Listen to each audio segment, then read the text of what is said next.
शांति। आज बाबा के 11 तारीख के महावाक्य हैं। तो आज की मुरली में बाबा ने कहा, मीठे बच्चे अंतर्मुखी बन पढ़ाई में तत्पर रहो, श्रीमत पर सदा चलते रहो तो तुम्हारी तकदीर बहुत ऊंच बन जाएगी। यह समय है अपनी तकदीर बनाने का। फिर बाबा ने प्रश्न पूछा, तुम बच्चों की ऊंची तकदीर कौन सी है जिसके आधार पर तुम सारी सृष्टि की तकदीर को जान लेते हो? तो बाबा ने कहा, स्वदर्शन चक्रधारी बनना, यह है सबसे ऊंचे ते ऊंची तकदीर। तुम ब्राह्मण अभी स्वदर्शन चक्रधारी बने हो। तुम अपनी भी तकदीर को जानते हो तो सारे सृष्टि की भी तकदीर को जानते हो। बाबा आए हैं तुम बच्चों की हीरे समान तकदीर बनाने। स्मृति में रहे स्वयं भगवान हमारी तकदीर बनाने लिए पढ़ा रहे हैं तो तकदीर बनती रहेगी। गीत है, आने वाले कल की तुम तकदीर हो, नाच करेगी दुनिया तुम पर। क्यों नाच करेगी? क्योंकि तुम दुनिया की तस्वीर हो। ओम शांति। बच्चों ने गीत के 2 शब्द सुने। सुनने से ही अपनी तकदीर का नशा चढ़ जाना चाहिए। यह है अविनाशी नशा, उतरना नहीं चाहिए। कोई मनुष्य साहूकार पदमपति होते हैं तो उनको रात दिन नशा रहता है, हम बड़े धनवान जागीरवान हैं। नशा चढ़ता ही है संपत्ति का तो पाप है तकदीर बनाने वाला। अभी तो तकदीर फूटी हुई है, कौड़ी मिसल तकदीर है, वह हीरे मिसल तकदीर है, यह तुम जज कर सकते हो। बेहद का पाप सन्मुख बैठ तकदीर बनाते हैं, सो तुम देखते हो जानते हो। परम पिता परमात्मा को देखते हो व जानते हो।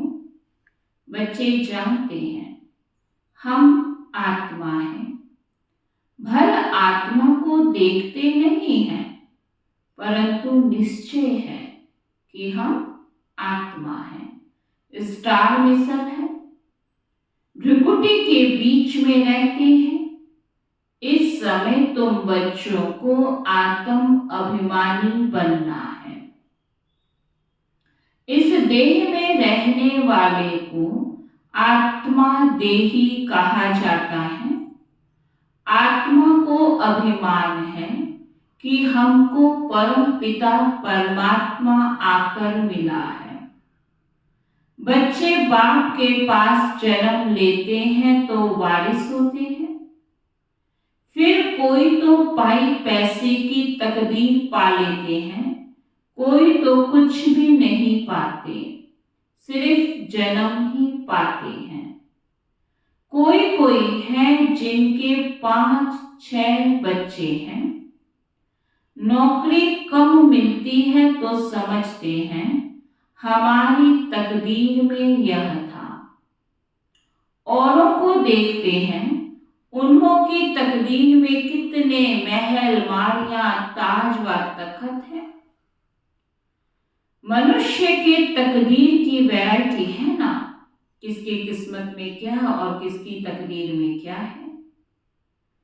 तो अब तुम अपनी तकदीर को जानते हो कि किस तकदीर के लिए हम पुरुषार्थ कर रहे हैं। धन के लिए, सुख के लिए मनुष्य पुरुषार्थ तो करते ही हैं। धनवान मनुष्य बीमार पड़ते हैं तो अच्छे अच्छे डॉक्टरों की दवाई करते हैं, समझते हैं धन से अच्छी दवाई होगी। तो धन की बात है ना। तुम बड़ी जबरदस्त तकदीर बनाते हो श्रीमत से। बच्चे जानते हैं बाबा ऊंचते ऊंच तकदीर बनाते हैं क्योंकि खुद ऊंचते ऊंच है। अब तुम उनके सन्मुख बैठे हो ना, माँ बाप के घर में बैठे हैं। कोई राजा रानी है तो समझते हैं हमने ऐसे कर्म किए हैं जो राजाई की तकदीर मिली है। अब तुम जानते हो हम जो यह लक्ष्मी नारायण का चित्र देखते हैं, उन्होंने भी जरूर अगले जन्म में तकदीर बनाई है। तुमको यह बुद्धि मिली है। मनुष्यों की बुद्धि में यह नहीं आता। इतने धनवान मनुष्य हैं, उन्हों को यह तकदीर कैसे मिली। आसारी मुरली में बाबा हम बच्चों को तकदीर का रहस्य समझा रहे हैं कि चाहे कोई धनवान है या गरीब है, किसी के भाग्य में अधिक धन है, तो ये इन सब का आधार क्या है, उन्हों को यह तकदीर मिली कैसे। कहेंगे पास्ट जन्म में ऐसे कर्म किए हैं जो इतना धनवान बने हैं, तो कर्मों का फल है ना। गाते भी हैं कर्मों की गति न्यारी है। मनुष्य पास्ट के कर्मों अनुसार ही भोगते हैं। अभी तुम बड़े ते बड़े, बाबा क्या कह रहे हैं कि अभी तुम बड़े ते बड़े लक्ष्मी नारायण की तकदीर की भेंट करते हो। सबसे भाग्यशाली, सबसे ऊंचा तकदीर इस सृष्टि पर किसका कहेंगे? लक्ष्मी नारायण का। यह जो सतयुग के मालिक बने, उन्हों की ऐसी कर्म गति किसने बनाई जो विश्व के मालिक बने? तुम सारे चक्र को जान चुके हो। तुम ब्राह्मण अभी स्वदर्शन चक्रधारी बने हो। दूसरे ब्राह्मण तो स्वदर्शन चक्रधारी नहीं होंगे। वह भी ब्राह्मण, तुम भी ब्राह्मण हो, परंतु तुम जानते हो कि हम हैं सच्चे ब्राह्मण। ब्रह्मा की मुख वंशावली, जरूर ब्रह्मा भी किसका बच्चा होगा? वह है शिव बाबा का बच्चा। शिव बाबा तो रचयिता है, उसका कोई बाप नहीं। तो अब तुम्हारी तकदीर परम पिता परमात्मा बनाते हैं। बाप से ही तकदीर बनती है, काका, चाचा, मामा आदि से नहीं बनती। हाँ, कोई की बन सकती है अगर वह एडॉप्ट करे तो। तुम बच्चों को भी एडॉप्ट किया है, ड्रामा अनुसार कलप पहले मुआफिक। उनसे ऊंचा कोई है नहीं। प्रजापिता ब्रह्मा को इतने बच्चे हैं ढेर के ढेर। उनको बाप से क्या वर्षा मिलता होगा? तुम समझते हो कि शिव बाबा है सभी आत्माओं का बाप और ब्रह्मा है सभी जीव आत्माओं का बाप। तो इसमें भाई बहन हो जाते हो। बाप तो तुम बच्चों को कहते हैं, देखो तुम्हारी तकदीर कितनी ऊंची है। तुम पढ़कर कितना तक तुमको बाबा पढ़ाते हैं और पढ़ाकर कितना तकदीरवान बनाता हूं। बरोबर सतयुग आदि में श्री लक्ष्मी नारायण व इन स्वर्ग वासियों की राजधानी थी। कितनी उन्होंने ऊंच तकदीर बनाई है। यह तुम बच्चों की बुद्धि में रास है कि शिव बाबा ने ही उन्होंने ऊंच तकदीर बनाई थी। वह तकदीर भोग 84 जन्म पूरे किए, अब फिर वही तकदीर बना रहे हैं। यह तुम्हारी बुद्धि में ज्ञान है। ज्ञान सागर शिव बाबा के सिवाय कोई भी समझा न सके। ऐसा बाप कितना लवली है। बाप भी कहते हैं तुम भी लवली बच्चे हो। तुमको मैं फरमान करता हूं कि निरंतर मुझे याद करने का अभ्यास करो तो तुम्हारे विकर्म विनाश हो जाएंगे। तुम जानते हो कि शिव बाबा अभी इस ब्रह्मा तन में सन्मुख है। बाप ने समझाया है मैं तो सदैव निराकार हूं। मेरा नाम शिव ही है। मैं साकार में आकर पुनर्जन्म नहीं लेता हूं। अभी मैं आया हुआ हूं। तुम जानते हो कौन बात कर रहा है। तुम्हारी बुद्धि ऊपर में चली जाती है। वह निराकार परम पिता परमात्मा ज्ञान का सागर है। वही तकदीर बनाने वाला है। हेवनली गॉड फादर हेवन की स्थापना करेगा ना।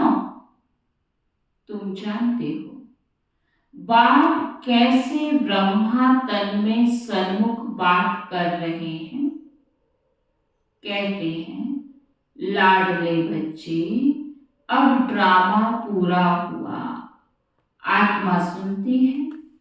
आत्मा ही जानती है कि यह यथार्थ बात है। बाप कहते हैं जितना हो सके मुझे याद करो और सारे सृष्टि चक्र की नॉलेज तुमको ही दी है। कोई को अच्छी रीति धारणा होती है, कोई भूल जाते हैं। अभी तुम बैठे हो, तुमको यह ज्ञान अमृत दे रहे हैं अथवा नॉलेज पढ़ा रहे हैं। सन्मुख शिव बाबा बैठा है। वह जन्म मरण में नहीं आता है। तुम्हारा तो जन्म बाई जन्म नाम रूप देश काल बदलता जाता है। फीचर्स सदैव न्यारे मिलते हैं। यह कितनी गुह्य सूक्ष्म बातें हैं। तुम्हारी आत्मा घड़ी घड़ी एक शरीर छोड़ दूसरा लेती है। इस समय जो तुम्हारा रूप है दूसरे जन्म में यह नहीं रहेगा ना। 84 जन्म में 84 माँ बाप, 84 नाम, 84 फीचर सब अलग अलग हैं। एक ना मिले दूसरे से। आत्मा एक शरीर छोड़ दूसरा लेती है तो उनकी एक्टिविटी ख्यालात आदि सब बदल जाती हैं। आत्मा को कितना भिन्न भिन्न पार्ट बजाना पड़ता है। भिन्न भिन्न नाम रूप देश काल एक्टिविटी से पार्ट बजाती है। एक्टिविटी भी बदलती रहती है, कभी राजा की, कभी रंक की। ऐसे नहीं कभी कुत्ता बिल्ली भी बनेंगे, नहीं। अभी तुम जानते हो, भविष्य में प्रिंस प्रिंसेस बनने के लिए पुरुषार्थ करते हैं।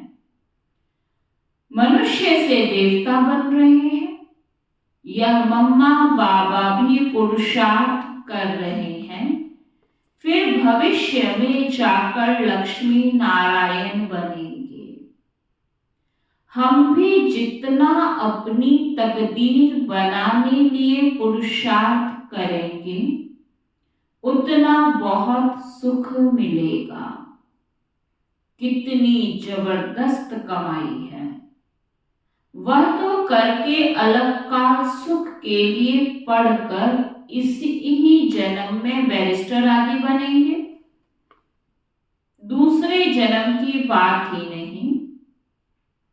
सो भी बाबा कहते बने ना भी बने, हो सकता है तुम तो समझते हो कि हम भविष्य में स्वर्ग में जरूर जाएंगे, फिर वहां देवी देवता कहलाएंगे। यह कभी भी भूलना नहीं है कि बाप से हम स्वर्ग के तौसीक तखत का वर्षा लेकर ही छोड़ेंगे। ऊंचे ऊंचते ऊंच बनकर ही दिखलाएंगे। गॉड फादर पढ़ाते हैं, वह भी तो बुद्धि में आता है। हम अच्छी रीति पढ़कर 21 जन्म के लिए अपनी प्रारब्ध बनाते हैं। इस समय जितना पुरुषार्थ करेंगे उतना ऊंच तकदीर बनाएंगे। वह तकदीर कल्प कल्प कायम रहेगी। इसलिए इस समय तकदीर के लिए अच्छा पुरुषार्थ करना चाहिए। बड़ी भारी तकदीर है, बहुत सुख है। भले यहाँ कोई के पास करोड़ है, परंतु पाई का भी सुख नहीं है। वहां तो बिल्कुल शांति आराम से प्रारब्ध भोगेंगे। यहाँ तो कितनी आफतें आती रहती हैं। थोड़े टाइम में बहुत देवाला निकालेंगे, मरते जाएंगे। भल इंश्योर करते हैं, परंतु इंश्योरेंस कंपनी भी क्या कर सकेगी। हिरोशिमा का क्या हाल हुआ, कितने आदमी मरे। इंश्योर कंपनी ने भी देवाला मारा। यहां भी ऐसे ही होगा, सब खत्म हो जाएंगे। इंश्योरेंस वाले किसको पैसा देंगे? कौन एक दो का दिवा जलाएंगे? जब सब खत्म होंगे तो कोई किसी की दिवा बाती वाला भी नहीं होगा। मनुष्यों में अंधविश्वास कितना है। बड़े आदमी का शोक करते हैं, ऋषि मुनि को उनसे भी बड़ा समझते हैं। भले रिलीजन को नहीं मानते, परंतु सन्यासियों को नमन जरूर करते होंगे। साधुओं के आगे जाकर दंडवत प्रणाम करेंगे। साधु उनके आगे नहीं करेंगे, क्योंकि समझते हैं मैं ऊंच पवित्र हूं। यह तो बाप कहते हैं, मेरे लाडले बच्चों, हम बच्चों को नमस्ते करते हैं। तुम तो हमारे सिर के मोर हो। तुम विश्व के मालिक बनेंगे, ब्रह्मांड के भी तुम मालिक हो। तुम डबल मालिक हो, मैं सिंगल सिर्फ ब्रह्मांड का मालिक हूं। ऐसी बातें सिवाय बाप के कोई समझा ना सके, तो ऐसे बाप को कितना याद करना चाहिए, जिससे ऐसा वर्षा मिलता है। बाप कहते हैं, देखो कितने बच्चे यहां से होकर जाते हैं, फिर 6 मास में भी बाप को मुश्किल पत्र लिखते हैं। अरे, प्राण देने वाले प्राणों से प्यारे बाप को पत्र नहीं लिखते। स्त्री पुरुष एक दो को चिट्ठी लिखते हैं तो कहते हैं प्राणेश्वर फलाना। वास्तव में वह कोई प्राणेश्वर तो है नहीं। प्राणेश्वर तो एक ही बाप है। सभी प्राणों का ईश्वर बाप एक है। वह कहते हैं प्राणेश्वर बच्चे, अर्थात प्राण बचाने वाले ईश्वर के बच्चे। बच्चे भी कहते हैं प्राणेश्वर बाबा, हमारे प्राण बचाने वाले बाबा। यहां से ही यह नाम निकला हुआ है। भारत में ही ऐसे प्राणेश्वर प्राणेश्वरी लिखते हैं, परंतु है नहीं। प्राणों का दाम तो बाप ही देते हैं। बाप कहते हैं तुम मेरे बनते हो तो फिर तुमको कोई दुख दे नहीं सकते। आत्मा को ही दुख मिलता है। आत्मा फील करती है बाप कितना प्यार से समझाते हैं। याद भी उनको करती है, महिमा करती है। मम्मा को भी कितना याद करते। जो बहुतों की अच्छी सर्विस करते हैं उनको कितना ऊंच मर्तबा मिलता है। फिर उनके बाद सेकंड नंबर में जो सर्विस में बाबा को फॉलो करते हैं। तुम्हें बहुत रहमदिल बनना है। जैसे बाबा ने हमको बनाया है, हम फिर औरों को बनाए। कितनी बड़ी प्रॉपर्टी की प्राप्ति है, स्वर्ग की राजधानी। वहां हम इतने साहूकार रहते हैं जो सोने हीरो के महल बनाएंगे। एक माया मच्छंदर का खेल भी दिखाते हैं। उसने देखा सोने की ईंटें पड़ी हैं, थोड़ी ले जाएं। तुम साक्षात्कार में स्वर्ग में हीरे जवाहरों के महल देखते हो, सोने की खानियां देखते हो तो समझते हो थोड़ा ले जाएं। सूक्ष्म वतन में सोना नहीं मिलता। सोना वैकुंठ में रहता है, तुम जानते हो। वहां खानियों से हम विमानों में जाकर सोना भर कर ले आएंगे। सोने की बड़ी बड़ी ईंटें भी होती हैं। अभी भी बड़ों बड़ों के पास सोना तो पड़ा है ना। भारत को सोना चांदी तो जरूर रखना है। सबके पास बड़ी बड़ी गुफाएं बनी हुई हैं जहां कोई लूट फूट ना सके, आग जला ना सके। तो वह सब भविष्य में तुम्हारे हाथ आ जाएगा।